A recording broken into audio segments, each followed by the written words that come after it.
Hello there, I am Joseph, and this is R.B.I. Vids, which really doesn't work for non-baseball videos, but whatever.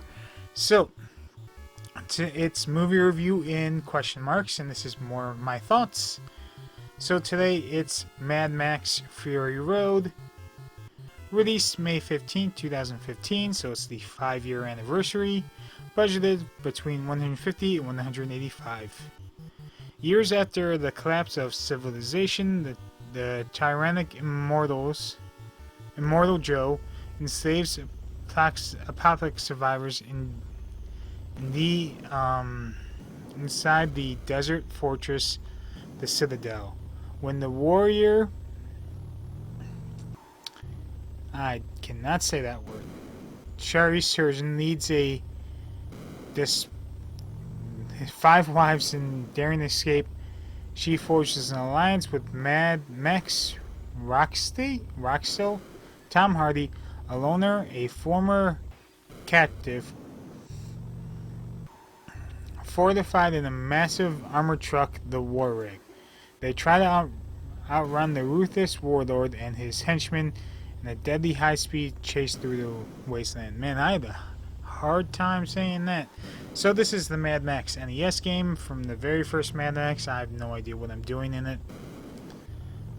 Not really my cup of tea. Alright. So how many times I lost interest was... Once I lost interest in the movie. One time near the end. I was having some audio issues when I was listening to this, because I have to listen to it in headphones so I don't piss other people off. And my headphones were very old headphones, radio wave headphones.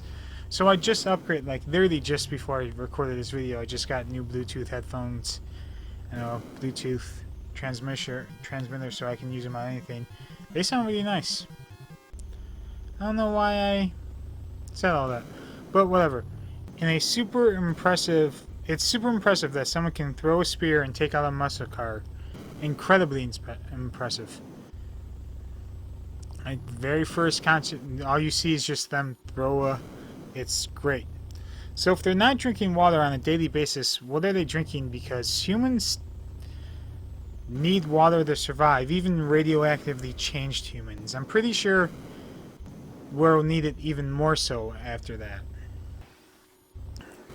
Oh, so apparently they drink breast milk, and that answers that question very quickly. Like, it only looked like 5 or 6 women there that were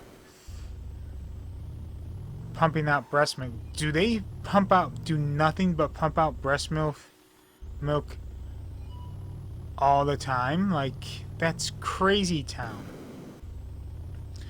If the lady in the vault hated the leader so much, why did she wait so long to shoot him? I mean, should have just shot him as soon as he saw him. Like, she was apparently a wife. She was very old, which is why she didn't go on the trip. She had to be at least in her 60s, which is pretty impressive considering she survived the apocalypse for that long. Immortal Joe's pretty impressive too, that he was survived for this long. I wonder if they remember the time before the apocalypse. Oh, the Lances have bombs on them. That's fucking awesome. That's how they were able to take out a car. There's a giant-ass bomb on them. How the hell did Max think he was going to chew off a chain through a freaking muzzle? How did he think he was going to chew off a chain in the first place? It's made out of metal, and that's his mutated... Like, he mutated razor-sharp jaws or something.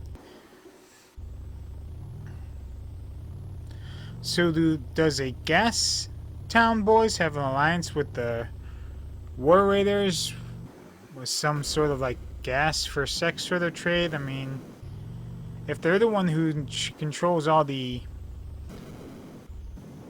gas and stuff, it's really weird. Like, 3 towns, the Gas Town Boys, the ammunition farm, and the War, they're all within pretty close proximity to each other. Do they have alliance, or are they all do they follow Immortal Joe? I don't know what's going on there. They kind of lose the element of surprise with a giant ass, with 4 giant drums and a metal-ass guitar player in the front of their war party. Like, there's no element of surprise. I think they were stopped at this point in the movie, and they were here, and they like heard the drums, and was like, "Oh, time to move." The one girl was strong as hell to be able to use bolt cutters. They're not easy to use. I've used them before. You need some force on that.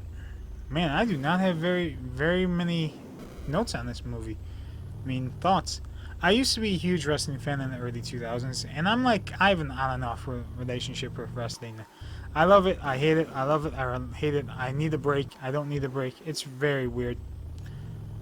I didn't realize until closer to the end of the movie that was Nathan Jones. I've seen him in other things. He's a better actor than he is. Whatchamajig, wrestler. Way better. For being sheltered girls, they are talented in a lot of different things. Like, all of them are very talented. Their only duty is to make babies, and they all like know how to do these other things. It's weird.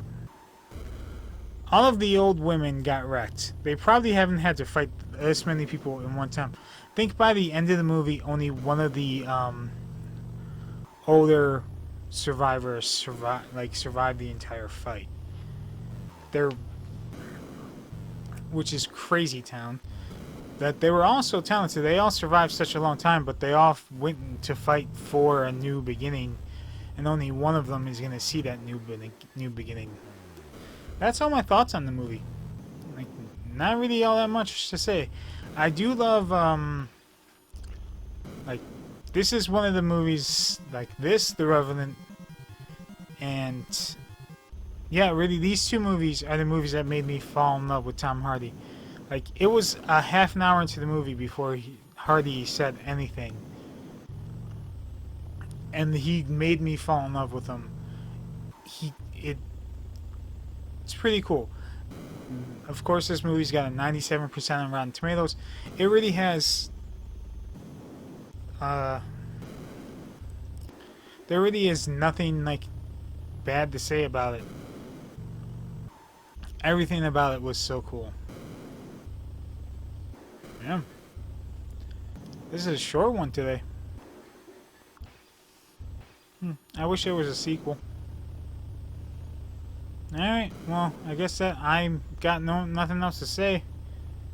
Next week I'll be watching the movie I've never seen before, and that's Tron. I've never seen Tron, so it's been on my watch list for like 10 years. So I'm going to hook up the projector, check it out. I'll see you next week. Peace.